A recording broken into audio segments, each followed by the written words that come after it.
Good evening, everyone. Thank you for joining today's session on Future of Finance. I would like to introduce today's presenter.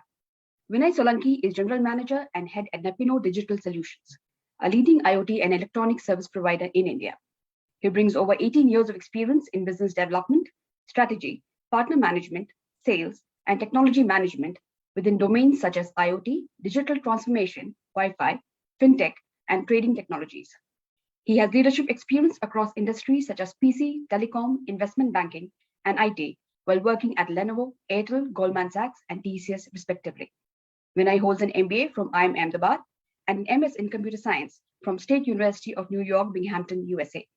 He is the founder of the world's third largest IoT community, IoT NCR, with over 8,000 members. He is recognized as one of the top 20 thought leaders globally in IoT and analytics by Thinkers 360 and as one of the top 20 IoT thought leaders by CBT USA. He is a TEDx speaker, the most followed IoT expert on Quora, a member of NASCOM.tech, and an author on Your Story, EFI, IoT Central, and other international media platforms. A warm welcome to Vinay. We are glad to have you present at the online Manipal Plus series. Before we start the session, I would like to request the audience to ask questions only in the Q&A tab. We will take them at the end of the session. Also, to help us continue to make our programs better, we request you to please take the short survey at the end of this webinar. Over to you, Vinay. Thank you. Thank you very much for the introduction. I hope I'm audible and clear. Yes. Okay. So first of all, good evening, everyone who has joined on the session today. I think we are going to talk about a very, very interesting topic, which impacts all of us as consumers, as individuals, or as even business users, which is finance, right? I think when we look at India today, one of the revolution, or I would say evolution that is happening very rapidly is in the domain of financial services for India as a country. We are a very, very big country, right? Very wide and deep, and it ranges from tier 1 cities to rural areas. And I think when you think of finance, what is happening and what we are going to cover today is about finance becoming very, very digital in nature and at the same time virtual. It means you are basically consuming financial services either online or through an application. So that's why the topic says future of finance digitally virtual. Moving forward, I think what we will cover today is we are going to first take a look at why fintech, what is the need for financial technologies, right? And why technology play a crucial role in financial services. Then we will move and look at the ecosystem of financial technology or fintech as an ecosystem of players and as an ecosystem of service offerings. Once we complete this, we will take a pause for taking some questions from the audience. And then we'll move over to cover the rest of the two sections for today. One is use cases and case studies. We are going to touch upon some of these use cases that you see here. And then we'll wrap up the session with basically covering what kind of careers one can actually build in fintech domain, right, for themselves. Or how can a company or a business adopt fintech in their own setup.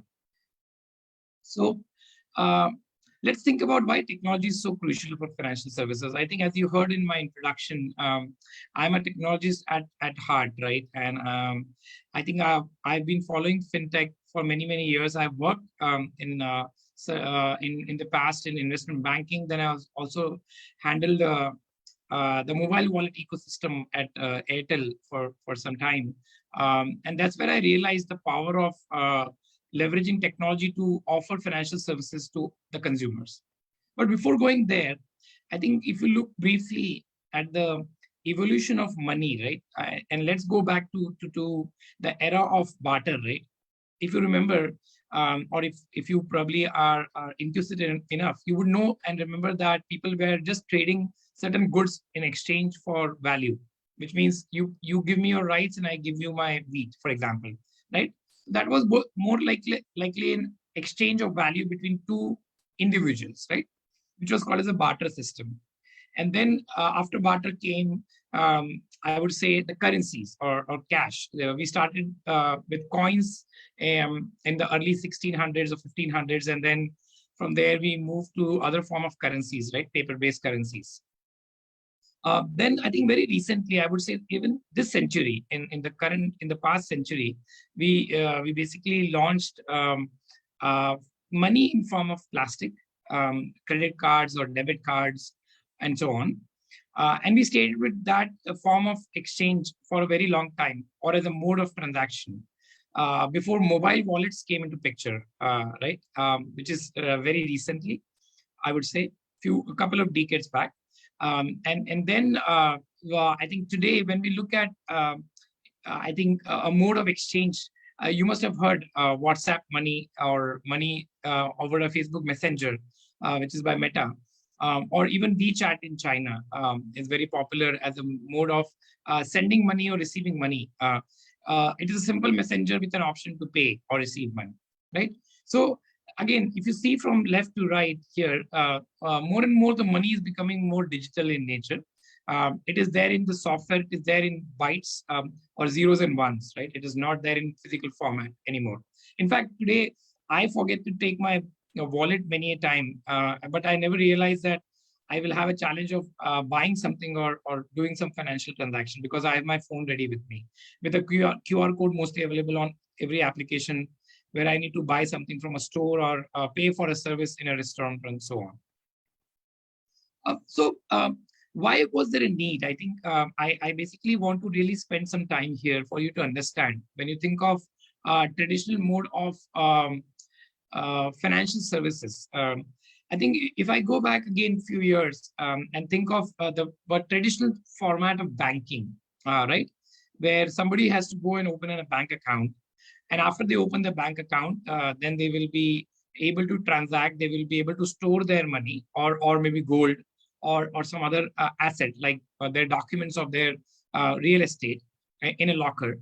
And then they are supposed to use that account for transaction with other parties. I think one of the biggest challenge in those era, I think I would say in the early 1900s, right, when the bank became popular, was first is transparency. There was no proper information about criteria of evaluation, right? Like a bank was free to reject you and not open your bank account. Like in US, there was the bank were given the power to just say no to someone to not open their bank account. They may share a reason, they may not even share a reason, for example, right? That was a simple selection process that was not even disclosed to the consumer. I'm talking about only one example. There were many other examples about transparency. Like, for example, you want to apply for a home loan and the bank does not offer you a loan or they offer you a loan at a very high interest rate. Second was the access to the banking service, which I call as channels, right? It's basically how the financial services are delivered to you and me as a consumer or to businesses or even enterprises or industrial setups or anyone, right, who needs to get access to money to run their business or to buy some asset. The channels were very, very fragmented. They were not connected or interlinked with each other, right? Either you go to a bank or you go to a broker or sometimes you have to go to a middleman. And again, it will add to more layers. It will add to less transparency. The banking services at the same time were very expensive, actually. The interest rate offered versus the interest you have to pay on loans, the delta was very high, right? I think if you look at in India today, and when you look at the rate of interest that the RBI regulates, right? And after that, you basically look at how you basically get the access to those interest rate benefit from your bank. You basically pay certain delta or certain margin for the bank to run their business, but the delta is not very high. If the RBI rate is 6%, the bank might offer a loan to a good customer with a good credit score at 6.9%. Okay, so the delta is 0.9 or 90 basis point or 900 basis point.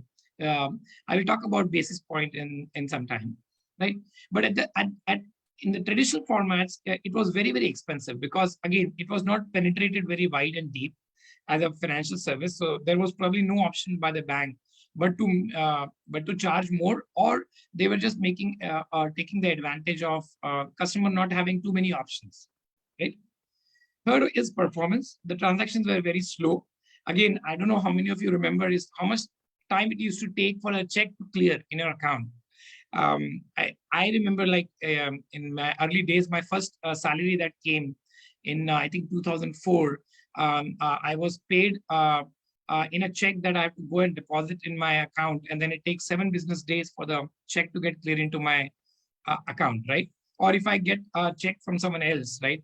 Or even if I have to do some other transaction, as simple as transferring money to someone else. Then I have to go to a branch, fill a form for a wire transfer, then deposit it, then give some documentation. And then after that, the transaction might take 3 or 4 days. Basically, there was also no SMS in the early days, right? For transaction updates, I have to actually rely on the bank services. And then when we call someone and ask them. The fifth one is KYC. KYC stands for Know Your Customer, right? I think if many of you are doing a KYC today with Aadhaar, where you can actually verify through e-Aadhaar, right? You don't have to go anywhere. You open your phone, put your Aadhaar number, get an OTP, and you get verified and your KYC is done, right? But think of the era where there was no process but to go to a branch or to a location or to an address with physical copy of your documents, maybe your ration card, maybe your driver license or your passport, then submit the proof and wait for some process to be completed for the customer's onboarding process at a financial institution. Even taking a loan was very cumbersome. There were like 20 plus documents required to be submitted. And the last was because of transparency and fragmented channels, right? There was high gap in between how the risk and the fraud are managed. I think the risk management was not very technologically enabled. The risk management was done in a very different way. Even the RBI or the regulators were not very technologically advanced. Or even if you go to the US, right, the counterpart of RBI there, the Feds were basically leveraging traditional tools to monitor the health of the financial institution, monitor the health of any bank, right? I think today, in the last few years, if you see how closely we get updates about the health of the financial institution, the number of debt that a bank are carrying today. I don't know how many of you read in newspaper, but it's increasing gradually. And actually sharply now, even with this current situation of the war in between Russia and Ukraine. If the institution becomes too big to fail, it is a very, very big risk to anyone, right? It is a risk to government, it is a risk to the institution itself, and to all the stakeholder of that institution. Example could be Lehman Brothers collapse in 2008. It was considered as one of the most stable and a long-lived investment bank, but it crashed in 2008. It became too big to fail. It was not able to manage its risk and its books, financial books. The same applies to many banking institutions. Many banks have failed in the last 30, 40 years, actually, due to not following the right risk management practices. So with these 6 areas, I think why you need to understand this is because this is where technology comes and start filling the gap of making system more friendly, more transparent, more omni-channel, less, I think, automated, and so on. So moving on, I think if you look at the challenges and if you look at the evolution of financial services, I try to create a map here. And I was actually trying to understand, at least as far as back, I could go to understand when was the first plastic card launched, right? Forget about the barter and the cash. That was way before that. And it ran for many, many years, many centuries, I would say. Diners Club is credited as the first institution to launch the credit card, the first credit card in 1950s, right? So we're not talking too long back. It is like around 70 years or so, right? In 60s came the first ATM, which was launched by Barclay. Then in 70s, NASDAQ was opened in US as the first electronic trading exchange. I think we all understand the word exchange. An exchange or a trading exchange is an institution that allows you to trade in financial products like stocks or bonds. Bonds are government bonds, like debt instruments. Stocks are like equity instruments, typically of any public listed company that you can buy or sell. or today you can do mutual funds and other thing. NASDAQ was the first electronic trading exchange. Before that, of course, NYSE was there. It is still there. That was basically running in a very paper-based mode. I highly advise, if you want to understand what happened in the US in the early days, go and watch the movie The Wall Street. That is, I think, one of the fabulous movie talking about what happens in that ecosystem. In 80s came telebanking, the first online brokerage actually. So this is again, as I said, 40 years back, roughly 42 years back, when the telebanking, like where you can pick up a phone and do some financial communication over a phone on the other side with using some code or a passcode or a unique ID that is given to you in your checkbook or in your passbook. It was also the time when online brokerage started happening, where you can actually register and start trading online on the internet. I think 90s is credited the time of .com, right? The era where internet became more and more popular. Some of you might have heard .com bust as well. But online banking website became more, I think, penetrated and plausible in 1990s. This is again starting from the West and then moving towards the East. Like US and Europe were the first regions to adopt online banking, and then gradually move to the part of Asia, Africa, and so on. Elon Musk, I think most of us should know, right? The founder of Tesla and then SpaceX and many innovative technology company. He's one of the richest man now. But in 2000s, I think maybe he was one of the thought leader who thought that why can't I use something as simple as an application online or a mobile phone to transact, right? And that was the invention of PayPal, which he started in 2000 along with other co-founders.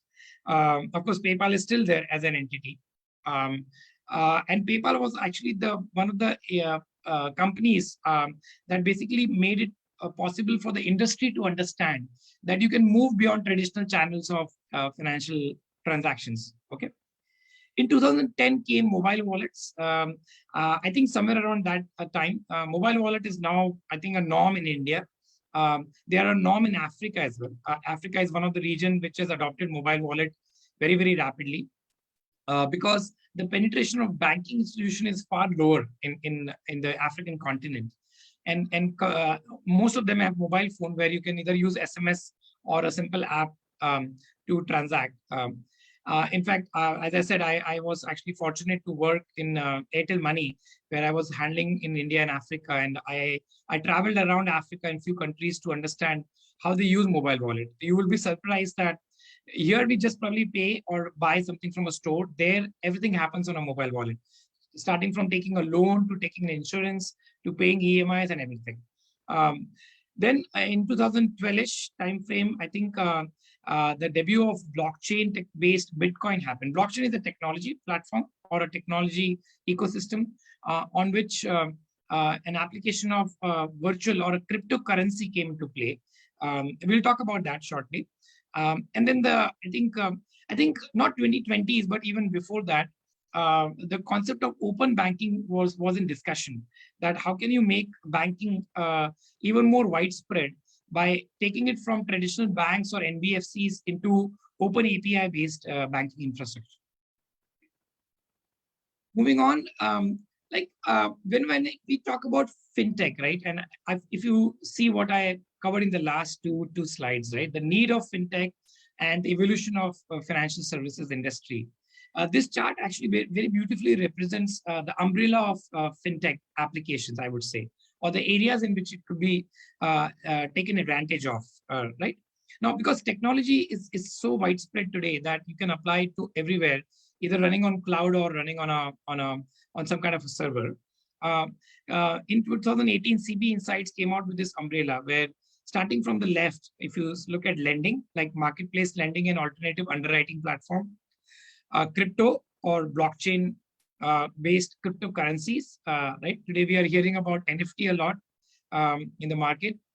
RegTech. I think one of the stream of fintech is also regulatory tech. Like I think I was talking about how RBI or Fed, they started leveraging technology for risk management, audit purpose, and regulatory and compliance softwares as well. There are many companies that build these softwares. Infosys is actually very popular with their Finacle platform that offer many of these services to the industry.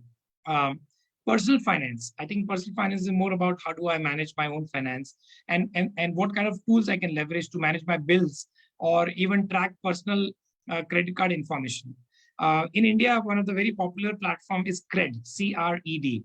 If you're not on Cred, please download it. I think it is one of the fabulous and fantastic tool to manage all your financial services in one place. Payments and billing. I think this is very common nowadays. Processing a payment using a payment gateway, right? Like BillDesk or any other payment gateway today. So when you go and make your transaction on Amazon Pay, Google Pay, Paytm, behind the scene, there is a gateway that basically processes your transaction. Then insurance. I think I'm particularly bullish about insurance as an industry and specifically for India, because it is evolving and it is transforming now. Traditionally, insurance was one of the most, I think, difficult industry to understand, very, very less transparent. But with the evolution of fintech and with companies that have really come into the market like ACO, ACKO, which offer insurance in a very quick time, or even think of a Policy Bazaar, right, where you can buy insurance now online for your car, for your home, and so on. Capital markets. I think I covered this briefly. We'll talk more about this, like stock trading, brokering, sales and trading online using financial institution backend services for equity, stock, gold, commodities, oil, etc. Then wealth management is another area. I think this kind of is in personal finance space, but there are a lot of tools now which can actually tell you and advise you how to invest in a mutual fund, how to manage your wealth, how do you want to split your investment between real estate and gold and cash and so on. Money transfers and remittance. I think this is an area which has rapidly evolved in the last 10 years, I would say, when you want to transfer money, but also remittances overseas. Like I think a few years back, there was only one or two companies that you can hear to transfer your money. The one with the yellow color logo, which is very popular, right? If you know the name, you can guess it on the chat window later on in my Q&A session. There is no prize for that, but I'm just asking a question. There are two or three which were popular earlier. Now there are a few more that has come up, but one with the yellow background logo, which is still actually very, very popular. And then the last is fintech in mortgage and real estate industry, right? Like especially for India, like market where most of us or many of the players, they invest in real estate. We park a lot of our investment into physical assets, at least traditionally. Now we are changing very rapidly. We are moving to other instruments, but mortgage is very crucial. So looking at the key drivers, right? I think I covered some of this in the previous slide. When you think of the industry and all those services in different area like mortgage, insurance, etc. If I look at this chart, right, it beautifully represents one thing. At the core is operations and infrastructure. So this is like the platform or the technology which offers you the capability to operate and provide the infrastructure. And around that, you see the segments, right? From retail at the top left, starting with that, then wealth management, insurance, and so on. Now, this is where you're actually thinking beyond a bank. You're not just thinking bank as a financial institution. In your head, you're actually starting to think that even a retail setup can be a mode of financial services or transaction, right? Think of peer-to-peer lending, P2P, or aggregation of comparison engines, right? Like if you go to Policy Bazaar, you can see insurance service or financial service from multiple companies in one single place, right? If you go to companies or to apps like there is one called as Lending Card where you can lend to a peer and you can make an interest. Now there are many more.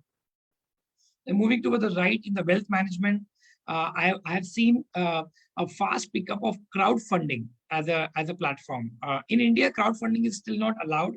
But if you look at Indiegogo or Kickstarter, these are the players in US where people can raise fund for their startup, or they can put a product online and they can fund it and fund their investment in R&D or in marketing and sales by from different individuals, right? Crowdfunding is very popular. In fact, during the pandemic, I was part of Mission Oxygen, one of the largest mission in India, and we beautifully ran crowdfunding, which is technically not crowdfunding. It's more of a platform where we went on and we collected fund to donate oxygen concentrator to the hospitals.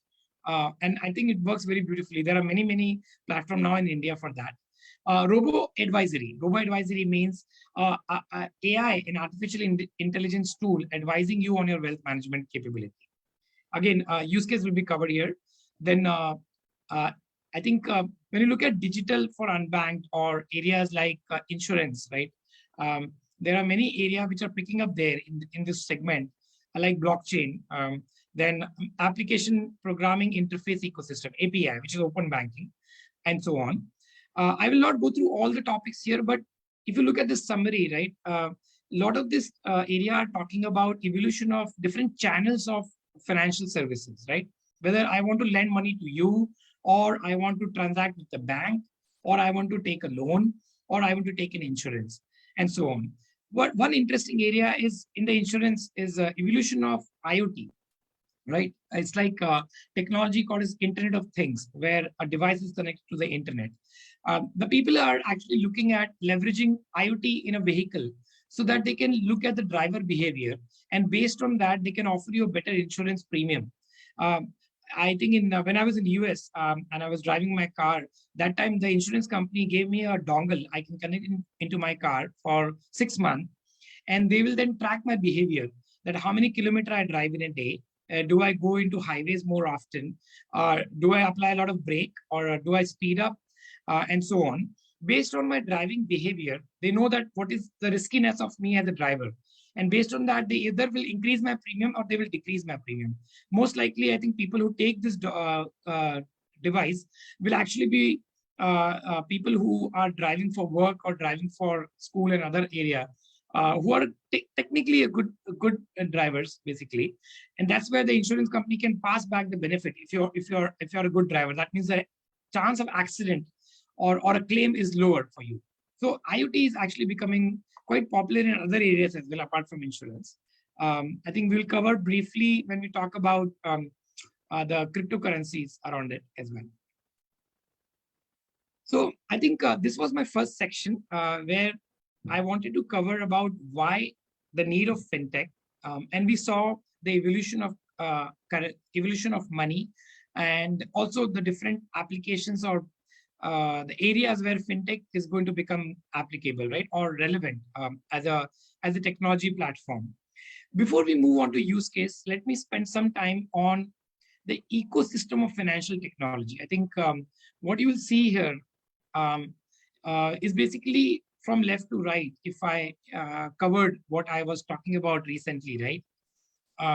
The traditional banking, where you own a customer, you basically say that you are my customer. You don't have too many options to do financial transaction, and I'm the bank that will offer you most of your requirement and meet most of your need, maybe apart from LIC and insurance and so on. But at the same time, traditional banking, as I covered, right, it was a closed environment. Offers were very traditional. There was no innovative instruments for you to invest in, or innovative interest rate regime, or even products that you can actually evaluate and compare and contrast. So I think here the application was also designed by the company, the bank, SDFC having its own app, ICICI having its own app. So proprietary apps, right, basically managed by the banking institution or SBI and so on. Like SBI actually came out with their app very late, YONO, YONO, which is one of their new age offering. But if you look at that, they were pretty much closed ecosystem. What is happening now is moving from owning a customer to actually becoming customer centric. I think if you buy from Amazon, Amazon is considered as the most customer centric when it comes to e-commerce industry, right? As a player, because they offer you the best service and but with the best experience, right? Honestly, I still use Amazon in India compared to Flipkart, because I still stay to Amazon for multiple reasons.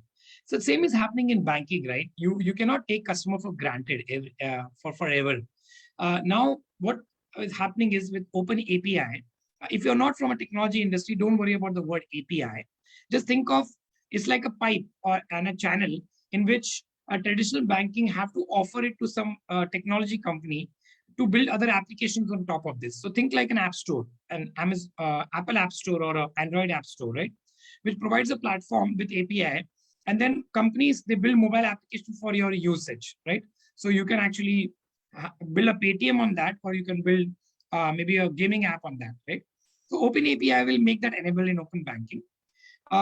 Additionally, the bank have to share data about the customer, certain data, with the third-party service provider or the in technology company, so that they can offer other innovative services to us, right? They can also become aggregator for distribution of different services.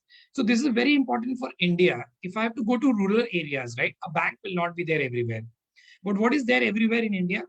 Again, a question, but there are two things which are there present in every rural place in India, most of the rural place in India. First is the post office, okay? And you must have heard of the bank, the post office bank, right? There is second, which are also very widespread. Again, no prize for the answer, but you can post it on the window. We'll talk about that later. Proprietary and third-party apps and developer sandbox. So again, this is a technology term, but what I'm trying to say is open banking is more going to enable different companies to come into the ecosystem of providing banking services or financial services in a very customer-centric mindset. If that becomes possible, then I think very soon you will see banking as a service, right? Where today you have heard of NBFs, right? Non-banking financial companies, right? Which are basically like the Jan Dhan Yojana that was launched on NBFC. Then you must have heard of many other type of small NBFCs which offer services to tier 2, tier 3 cities and rural areas, right? Now look at banking as a service as an area like, I think if some of you have worked in technology, you must have heard of the word platform as a service or application as a service or even as a service model, right? Where you don't own an asset, but you basically provide a subscription charge monthly to take a service from someone, right? Which means you don't pay upfront for everything. So that is going to become possible in, I think, in the near future. White label banks, I would call it. Example is IndusInd in India. They are actually a banking institution, but they also can offer services of other banks through their channels, or like SDFC or ICICI offerings as well. And then the last will be banking as a platform. I think that is some time away. I think even in the West, I've not seen it becoming, I think, applicable very soon. But with the invention of blockchain technology or distributed banking ecosystem, this will be very, very, I think, relevant, where it will become like a marketplace. I want to take a loan, I have a marketplace. I want to take any banking services, open an account, I have a marketplace. It's like you and I can actually start offering some of our services on that marketplace as well to someone else, right? Basically creating the network effect, which is now getting created in many other industries, right? IoT is also a network effect application. AI is a network effect. Facebook is a network effect. LinkedIn is a network effect, right? And the same is going to happen in banking area. I think, again, there is, I will not spend time on this. I think the slides will be shared with you. But this is a very, very good map that was created by CB Insights last year, 2021. It actually talks about the player in the fintech ecosystem globally. Most of them will be spread between the West, China, and India. I think, and they are categorized by different offering, if you see. And if you go to that umbrella that I covered, and also the services that I covered, accounting and finance, asset management, financial services automation, capital market, which is, we talked about that, right? Personal finance, point of services and consumer lending. I think, again, a question here, there is one of the POS service provider in India, and which gives you a device for any store for taking payment from you and me, which is very, very popular now. The name of that company also starts with a P. If you can put it on the chat window, I will again answer that later on. The POS company, which has now become a unicorn. It has actually become $1 billion valuation company. Then real estate and mortgage. payroll benefits, and so on. So I think if you go through this chart and you look at this, I think fintech is becoming the next big thing globally, including India. Coming to India, if I look at India on the same market map, this is a bit old. I think the new one will be coming up this year. But these are some 78 private companies empowering digital India. Again, you see they are categorized in payments like Razorpay, InstaPay, JustPay, etc. Merchant services, lending and banking like SME, Veritas, Innovati, a lending card, right? Then insurance company, Secure Now is there. Even I talked about ACKO. Mobile wallets like Paytm, Oxygen, and now there are like more than 25 or 50 mobile wallet company in the market. And they are all competing with each other for a customer share. Then government and corporate initiatives. I think NPCI was one of the fabulous initiatives done by India. National Payment Infrastructure. That has opened up, I think, very, very innovative solutions on top of that stack. BHIM is one of that, BHIM, as an app for UPI payments. On NPCI, there are many other apps that have opened up and launched.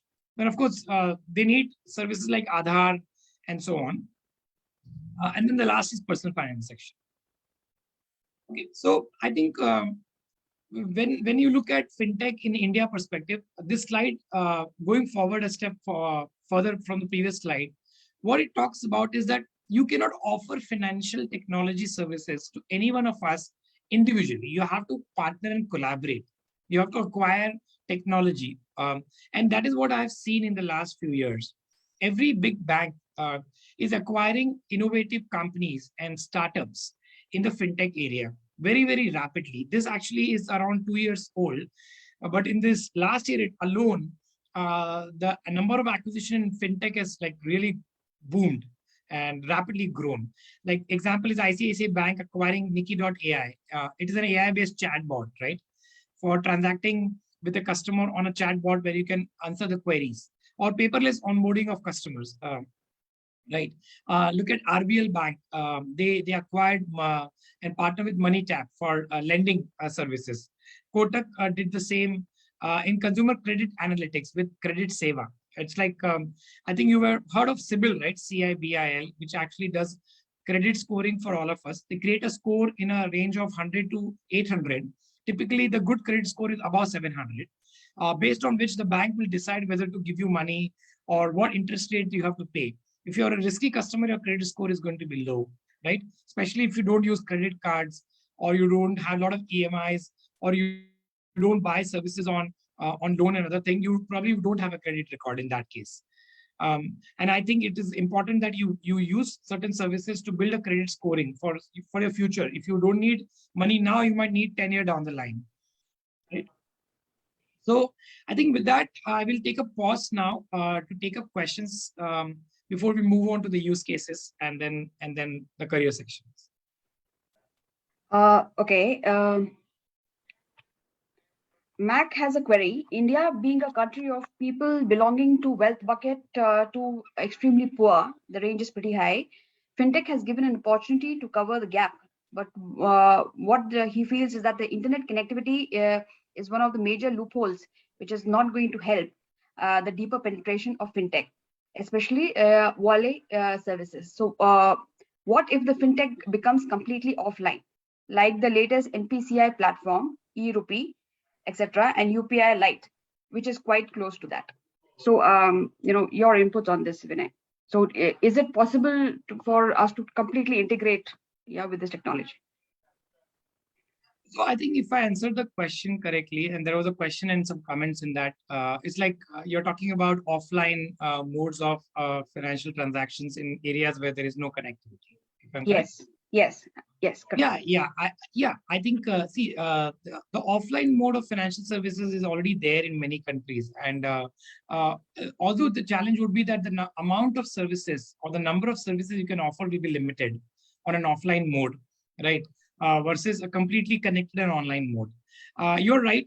Penetration in internet in India is still long. I think long before we will have hit 100%. At least another 10 to 15 years, I think. But it's not too far. I think there are financial services that can be done simply on an SMS platform. You don't need any internet for that. I think if you look at how the farmers, they basically do some transactions at the local mandi, right? They can do it on an SMS. So it's called as SMS banking. SMS doesn't need internet; it actually uses a different connectivity. But let's assume there is no phone with the user, right? Or no mode of technology. Then also there are channels now which has become popular, and I think you covered a couple of them. I'm not an expert on those channels yet, but I think services like post office bank is a very good example where you can actually go to a physical post office nearby and do your transaction, right? Deposit a money or take a small loan or even transfer money to someone that you want to transfer. Okay, he has another parallel question to this, saying that if we go forward with technology in the financial sector, so what about the human intervention, which is also equally essential? Yeah, so are we going to be looking at a place where we are completely technical in our transactions in the banking space? So again, I think the question is it more around like what is the human interaction with this technology ecosystem? Yes. What is the human interaction with this technology, and is it the possibility that human intervention completely will be negligible going forward? Yeah, that's quite possible. I think somebody has posted a comment also about neobanking on the chat I was looking at. And forget about neobanking for a moment, but the bots, right, or AI, which basically will become more and more intelligent over the period of time and more relevant. And actually, it's like when you talk to someone today on a chatbot, you don't know if there is a person on the other side or it is just a bot talking to you or doing your service or answering your questions or even your transactions nowadays. Is human intervention going to become completely zero? No. There will be some amount of human intervention in difficult, complex transactions or services beyond a certain value.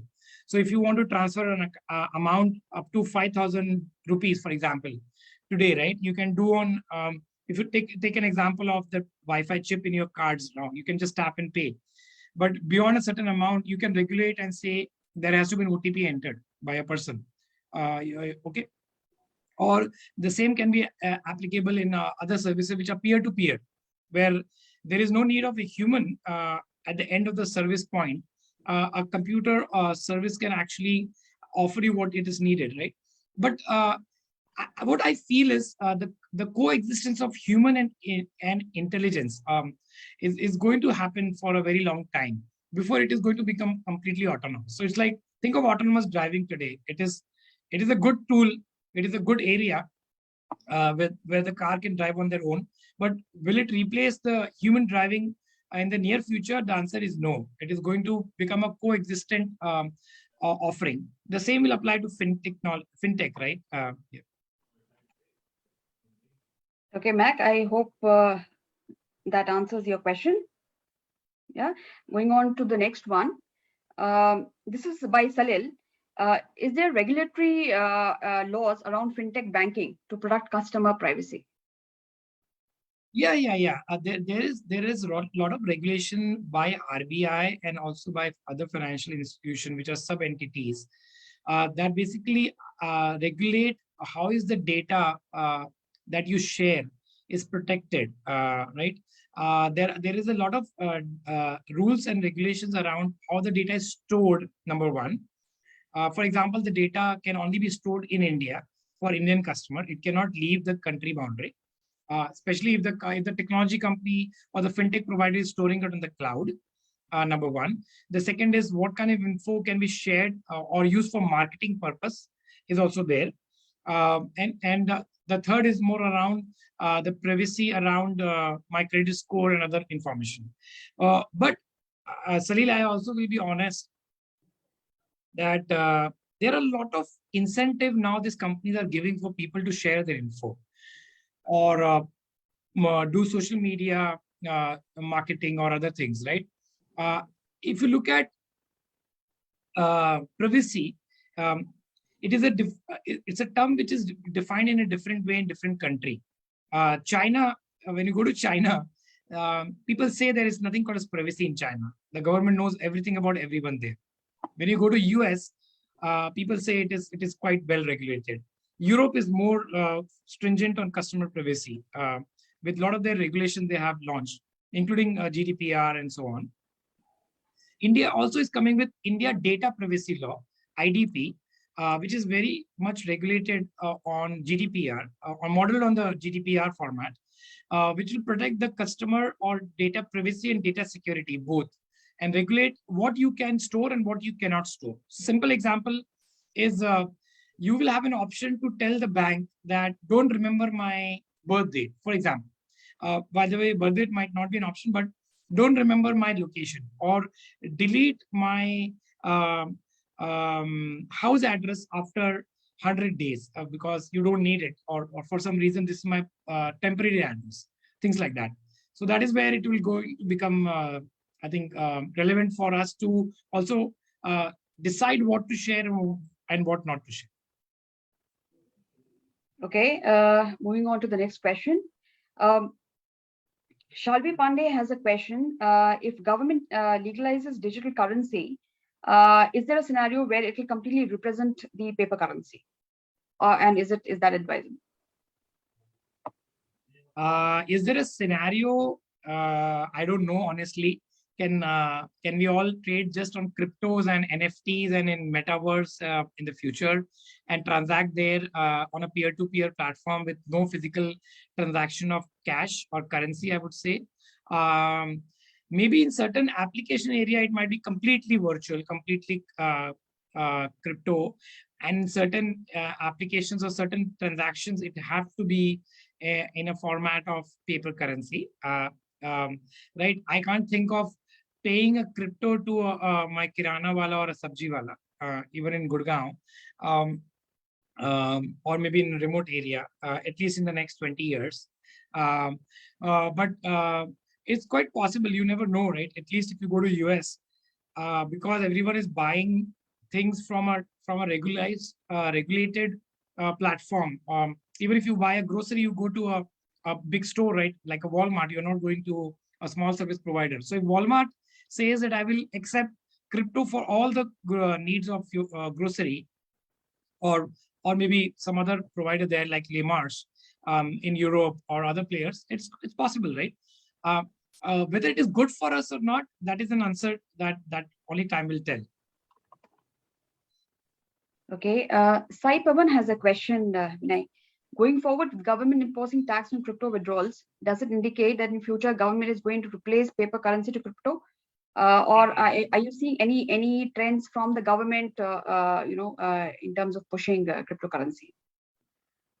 If you're talking about India, yes, I think to a certain level, right? I don't think the government has an intention of replacement. The government has more intention of regulating and ensuring there is no tax evasion, there is no money laundering and things like that. I think one area that we did not talk about a lot is money laundering, right? Especially if you start opening up channels which are not well regulated, it is going to result in black money converting into white on such channels, right? And that is what government doesn't want, especially on cryptos. They don't want people to park their black money in such areas, right? I think my take is, by the way, just to clarify, I don't invest in crypto yet. I never, I basically understand them deeply well in terms of financial instrument. So I haven't done that yet. But I think what cryptos are doing is they're opening up a very, very innovative format of distributed trust mechanism. So think like this, right? I don't trust let's say I don't trust my central banking institution or the government for a certain reason. And I want to trust more of a channel, which is very network effect enabled. And I think that is where maybe people will start relying more on such modes. Thanks, Vinay. That's all for now. We will take the rest of the questions at the end of the session. Yeah, we can continue with the presentation. Okay. So I think, first of all, thanks. I think very interesting questions from people on the call. And some of those questions are the use cases that we are talking about, right? Especially starting from trading and broking. Like I've done myself algo trading. I used to write algorithms for trading on NASDAQ and NYSE and other platforms in US when I was working with Goldman, and also offering broking services to the players. Even in 2007 or 8, when I was working there, I joined there in 2006. I had not heard of too many technology-enabled brokers, right, which were leveraging the new age, cutting-edge tech and challenging the de facto banking ecosystem of broking and trading. But then rapidly, I think in 2010 onwards, and in the last 12 years, I've seen that such players have really challenged everyone in the market. Sher Khan was one of that. And now there are many in India, from Grow to so on.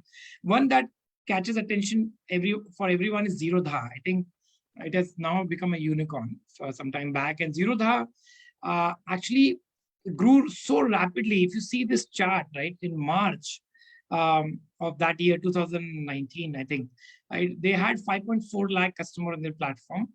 And in by December, it's like around 9 months, they grew to 8.5. The growth was like tremendous, right? That's 57% growth in 9 months. Compared to all the other players that you see, the largest is HDFC from a traditional bank. Then angel broking was 14%. Of course, Carvey and other also did well. Now, what Zero Dha really did very well is made the platform so easy to understand for anyone, and made it customer centric. If you remember the chart I was showing, right? Owning the customer is important, but at the same time, respecting the customer's viewpoint and making it customer centric, making it so easy and transparent. I think Zero Dha has done absolutely well there. I have an account on Zero Dha for trading on some of the stocks and MF. I also have an account in Grow, GROW. It's two W's basically. But I think this has really created an ecosystem of players in the country, and they were one of the first, I would say, who has done it really well. If you look at another use case, right? It's small and medium businesses. I think this is very relevant for India as a market. When I think of lending, right, money to someone, that is the core of any economy to operate.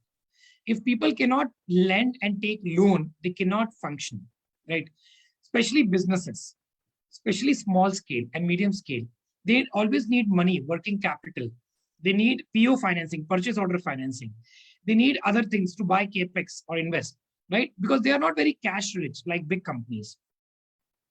Especially in India, Africa, Asia Pacific. Look at number of MSMEs there. It is one of the largest job provider in India, actually.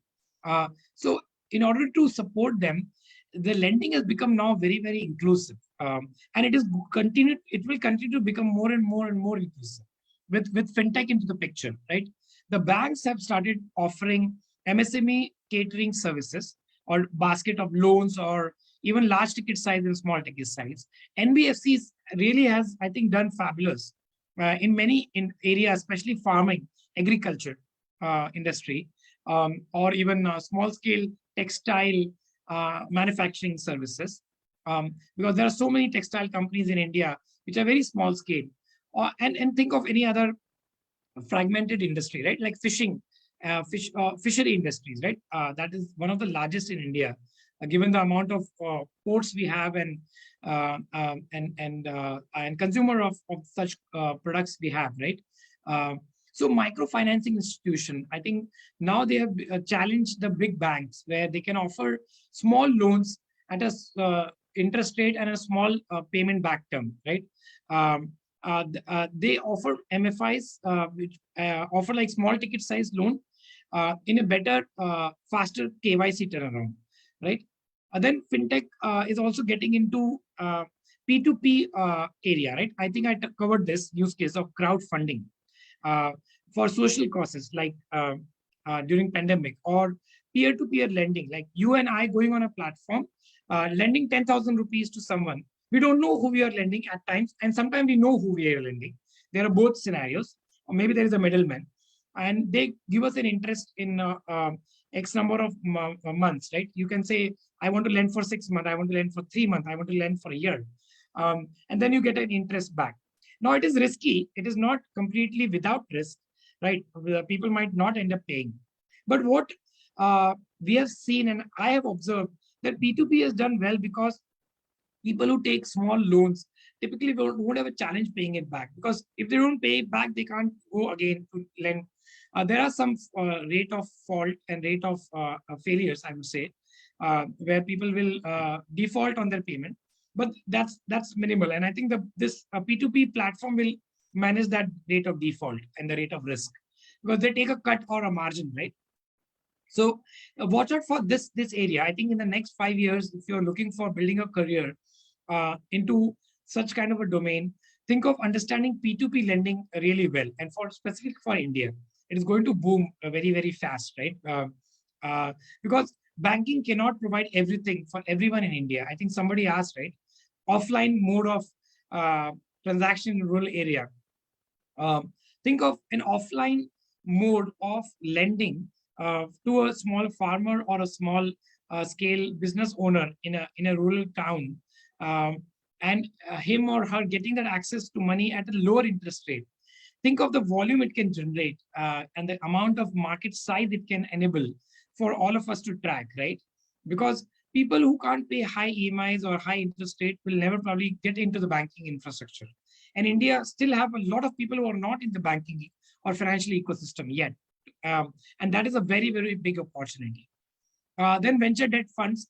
I think I won't talk much about this, but venture debt funds are more to do with venture-based equity financing and equity investment into companies and assets, especially for MSME area. Development financial institutions. I think NABARD, SIDBI, XM, IDBI, they provide the credit in the form of term loans, or maybe against a guarantee of some instrument or collateral, right? Maybe they take an equity into the company, very much like a venture debt fund will probably take either an equity back or they will take a collateral as well, right? So when you look at MSME, I'm really bullish on this whole ecosystem, especially for India to become, I think, very relevant. So going forward from MSME lending into microfinancing, if I give an example of microfinancing, lending card is one of them. But before talking to lending card, when you look at this report, the graph on the side, right? China versus rest of Asia. I think in 2014, China was actually taking 78% of the VC-backed alternative lending deal activity. But over the period of last 7 to 8 years, now other countries like India, Indonesia, Pakistan, Bangladesh, Vietnam, Philippines, they have actually adopted digital technology for microfinancing and alternative lending option very well. Particularly India. I think India is one of the largest market for microfinancing services. So in 2018, I think the rest of the Asia was already 36%. And I think in 2022, it will already be touching around 45 or so, 43, 44, 45%. I think coming back to India, some of the examples are this lending card, which actually raised $87 million in alternative investment for microfinancing opportunity, right? So you get a salary and you can probably take a loan against your salary, or you can withdraw some advance against your pay slip, or you get basically an offering from lending card where you can take a small loan at a better interest rate. And now, if you take a very, very small loan, your credit score is not good, you may pay a higher interest rate compared to going to a bank, but you will definitely get access to money. It's possible, right? Some of them charge 13 to 12, 14% compared to maybe 8 to 9%. But we are talking about small financing in a small period of time, right? Typically, a bank is not offering that today. Or even Avail Finance, which got $17 million micro lender. Even the salary advance startup, early salary, I think it is doing very well. There are now many uh, company in the space of salary advance, right? You take a advance against your paycheck, and once your check comes in into your account, the company will draw the money that you took as an advance. Many of us need advance, right? For meeting some need, buying a car, for a marriage, or anything like that. Uh, Rupeek, I think somebody also talked about Rupeek, right? Asset-backed online lender. I'm not following Rupeek so closely, so I don't know where they are today. But I think that is another area where you lend money against an asset or a collateral, or some kind of an asset in your company or in your institution or in your office or infrastructure that they will probably take as a collateral. Um, I think China I have covered, but one company that if you are interested in finance, right, you should follow is Ant Financial. I think it is Alibaba offering, which I think in 2018-19 they ranked as one of the most valuable financial services firm, $150 billion valuation. This was like 3 years back before pandemic. Now I don't know where they stand, but I'm sure that with virtualization and digital adoption in China, they would have really grown even bigger. And I think in the next 5 to 10 years, India is also going to see some of the ants of our own very soon. Because if you look at traditional bank, right, like JP Morgan, ICBC is a Chinese bank, or Bank of America, Wells Fargo. They are also one of the big institution service provider, and they're innovating fast, but they cannot innovate as fast as someone like an Ant Financial or a Rupeek or a lending card or a Zerodha or a Paytm, right? Because they don't have the the what do you call, the baggage of the traditional infrastructure. They started with technology first, right? So they can rapidly evolve and grow. And Ant is a very good example. Alipay was actually, I think, it's fabulous. I worked in China when I was in one of my previous organization for some time. I traveled to Beijing, and I've seen the power of Alipay, WeChat, and other things. In India also, I think I covered this already, like payroll. Most employee probably will get their paycheck in digital wallet instead of bank account. I was talking about Africa, right? And I told you I will cover Africa a bit. Like, look at countries like Kenya, Tanzania, Uganda, and even the East and West African countries, Zimbabwe or Burkina Faso, which is a Franco country. Like, all of them have used a mobile wallet really, really well. They adopted it really well because they get their paycheck in the wallet. They pay their loan. They take their EMI. They transact, and everything is done there because there was no bank penetration very wide and deep. Second thing is, a very important example is your spending habit or bad habit, right? So typically, if someone is a drunkard, right, and they take their money and they go and they spend on the payday on alcohol and come back home with nothing left, there is a risk for the women and for the children and for the kid, right? Or the other way around. In India, I think this is one of the very big challenge. If you look at people who work in the tier 1, tier 2 city, many of the people they face this challenge that on the payday, my husband actually spends 50% of his paycheck on either gambling or drinking, right, before they even come to home, and then I have to and manage with whatever is left. Think about, they don't get their cash in their hand; they get their pay in their wallet, and the wallet is locked in terms of how it can be used for transaction. Maybe there is a dual OTP on which it has to be used, and one OTP is given to the husband, one is given to the wife, for example. I don't know, I'm just thinking aloud, right? Then of course it will help us to regulate that a bit, right? Because if you have cash in the hand, you will be motivated to spend it fast. If you don't have it in the hand, you can't do much, right? You can't gamble. Honestly, now people can innovate and say you pay through Paytm on QR code. People can always innovate and work around this ecosystem. But I think that is a very important area. Then UPI, right? Bharat QR, Bharat Pay. I think that has given a big boost in shifting the consumer from cash based to digital alternative. I think this is very, very one of the, I think, the most loved innovation by India, UPI, right? I think the world is watching India for this. It is going to be a case study very soon in Harvard and other schools, and even in IIMs, that how it actually became possible for a country like India to launch this service and then to make it really adopt fast as well. Blockchain. So I think when we talk about use cases, and I think blockchain is something that we should spend maybe 5 minutes. And I think we are running out of time, but I'll spend 2 minutes here and then move to career. It is getting rapidly adopted today, right? Cryptography is a tool, right, which is on blockchain as a technology. Now, why is blockchain so important? Again, you may not understand everything today, but it is a decentralized database, or it's like a digital ledger of transaction where everyone on the network can see what is going on. And what I mean by that is you won't know that Vinay is holding 1 lakh rupee in the account and he just paid 20,000 to Ujjwal from Manipal, for example. That you won't know. You will just know that ID number 123 paid ID number 234 20,000 rupees. Okay.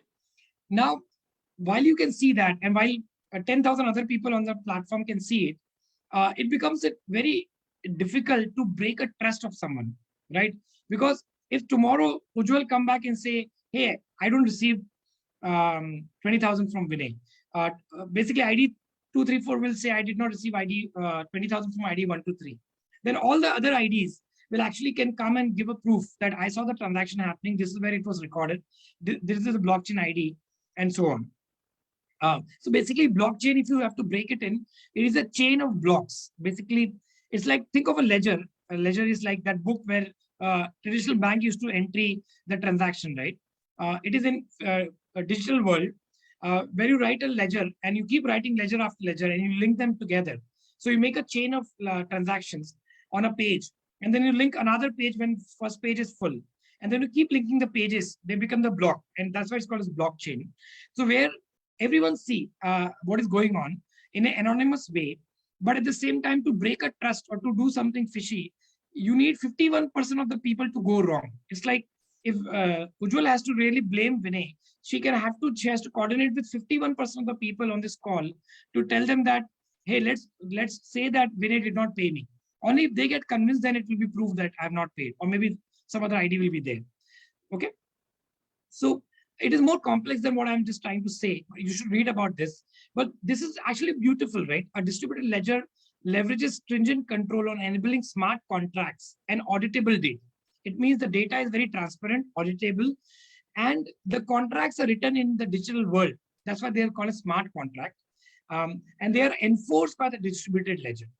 As per NASDAQ, the most notable application will be the transformation payments for bank as well as customers on blockchain as a platform. Now, there are so many cryptocurrencies out there in the market, right? It's not just Bitcoin out there.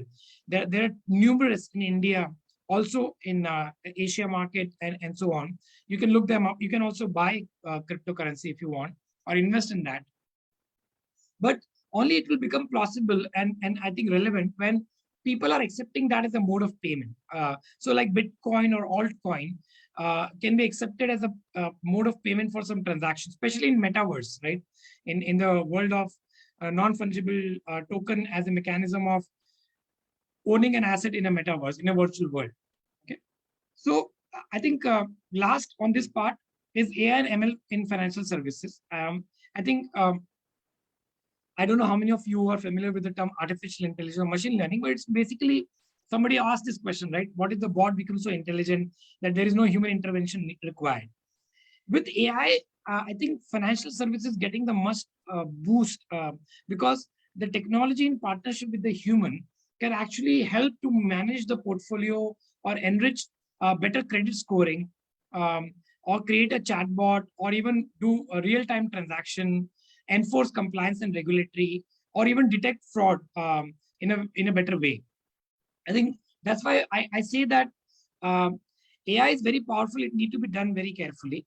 But if AI can implement a better credit scoring model where you don't just look at how many credit card I own, but you also look at my social media presence and other area to combine and create an innovative credit scoring, right? To see what is my behavior as a human being.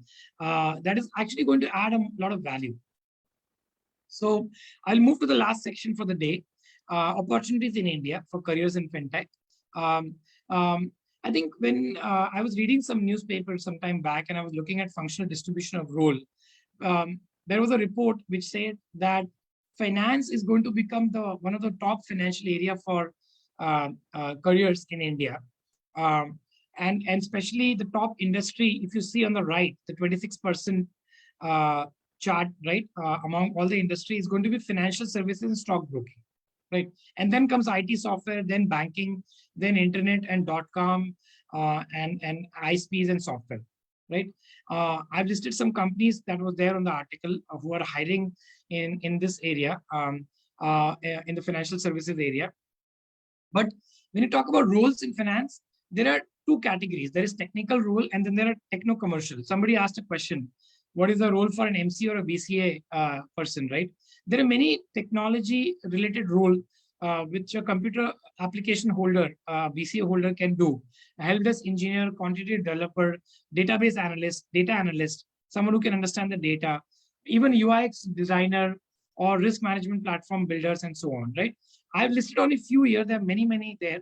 I think engineers or technology enthusiasts can find a lot of opportunities in the fintech because fintech is financial and tech. There is a lot of scope for people in the technology industry to build a career in there. They can start as small as building small application on a mobile app. But at the same time, there are techno-commercial role, like people who can actually offer that services to the end customer, like business development associate, product managers, treasury manager in an NBFC or a banking institution, or even customer loyalty advisor, right? Like companies like Paytm have that, right? How loyal is the customer and how to track that. So I think the last slide is, you can go through this again. I think I kind of follow the startup ecosystem. And startup are the one that can offer you very, very attractive career option, very attractive pay packages, attractive roles, and a fast growth. These are some of the startups that are hiring, but this is a bit old. If you go and find the latest chart for India fintech hiring, you will find a lot of information online already on Google about it. So I think that's it from my side. Open to questions now. Thank you, Vinay, for this highly engrossing session on fintech. Yeah, you helped us understand, why it's high time we focused on technology in the financial services domain, and how advancements in technology and adoption of AI, ML, and blockchain are changing the game for the Indian financial system, and opportunities that have opened up for professionals looking to work and contribute in this space. Thank you once again. It's time to address some of the questions from our participants, depending on availability of time. Vinay, I will read out the questions to you. Yeah, we have a few, and let me just take it one by one. Yeah, so, yeah. Actually, I went through the questions. If you don't mind, I can just answer some of them which are interesting. Yes, please. Yes. Okay, yes. Awesome. I think I just read through them. So I think there are a couple of questions around RBI making cryptocurrency, I think, which we covered briefly earlier. But coming to this question about financial literacy, it's an important one from Rishikesh.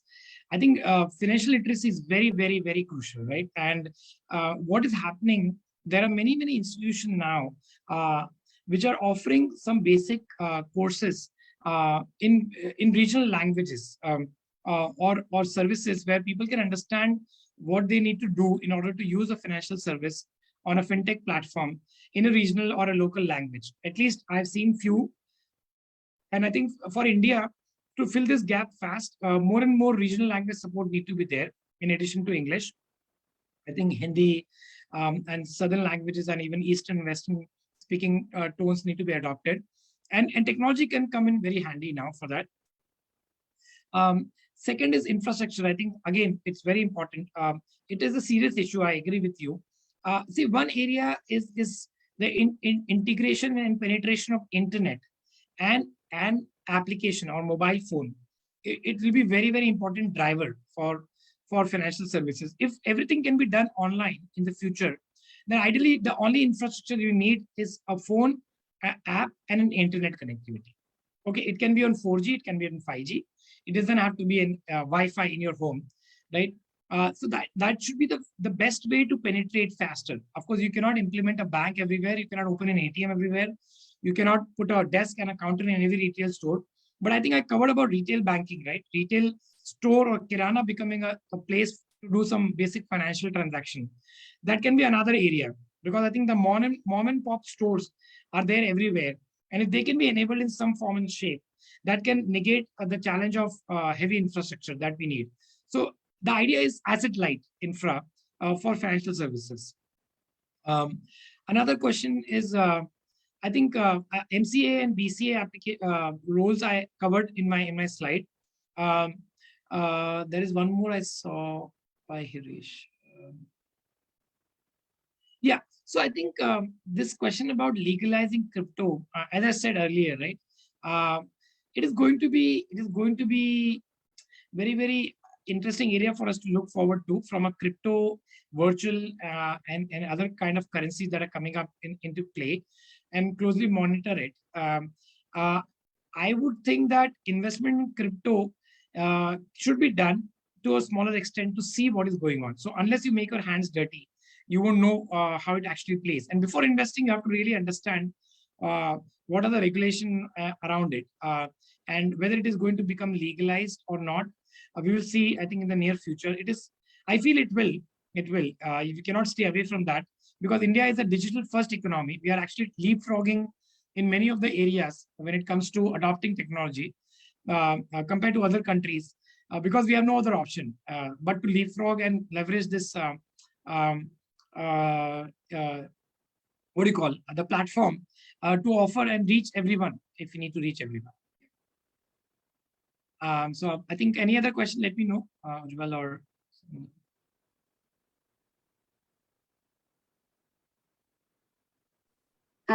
Yes, Vinay.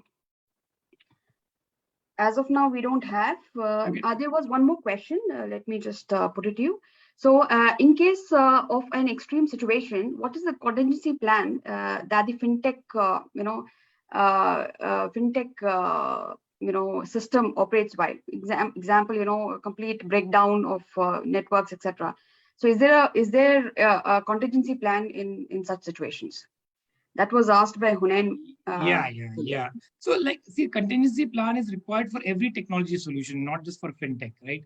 What people do is they offer multiple backups of data and information on servers. That is one, right? There is of course offering of primary and backup servers and backup cloud and hosting, where you can always replicate, and if one goes down, you move the services to another, right? Or there can be a plan about distributing the technology services among different infrastructures like data centers or cloud versus edge. Like edge means on the application layer itself to the customer on a mobile phone or something. All right. So it means how do you do business continuity is your basic question in fintech, right? If everything is going to be digital and virtual, today I think even the banking relies on technology. So even they will be down, and a complete digital bank will also rely on technology. They might be 100% be impacted, but how to make it plausible and enable so that people can continue to use the services by having a redundancy plan ahead of time. And that is where RBI or regulators or financial organization comes into play to offer that to you, right? So ideally, I don't think somebody will offer a service where there is only one backup to offer you, and if that goes down, everything goes down. That is also there with some startups, but I think startups are also realized that if they launch on cloud like AWS, Amazon services, or Google or Microsoft, they already offer you contingency in such scenario. Okay, I hope that answers your question. Anup has one question. Can you outline some of the big trends in fintech? I think, Anup, this has been answered by Vinay. Yeah, I already answered. Yes. So RBI announcing its own cryptocurrency and its impact on fintech industry. There's a question by Mohak, Vinay. Yeah, I think I covered it already. That has been covered. Yeah. Okay. So that's it, Vinay, for now. Yeah, I think we have taken most of the questions, and we are running a bit late. So we'll have to close. We will not be able to take any more questions. Yeah. Thank you. Thanks a lot, Vinay. Thank you. Sorry, we could not address all questions due to paucity of time. A big thank you to all the attendees as well. It's been exciting to see the level of participation today. You've been a great audience. Before you leave, please do provide us with feedback on the webinar by filling out the survey as you exit the session. For our students, a recorded version of this webinar will be available shortly on the student portal if you wish to view it again. You can follow Online Manipal on social media to stay updated on our programs and industry expert sessions. Thank you again for attending today and have a very good evening. And thanks a lot, Vinay. Thank you. Bye-bye.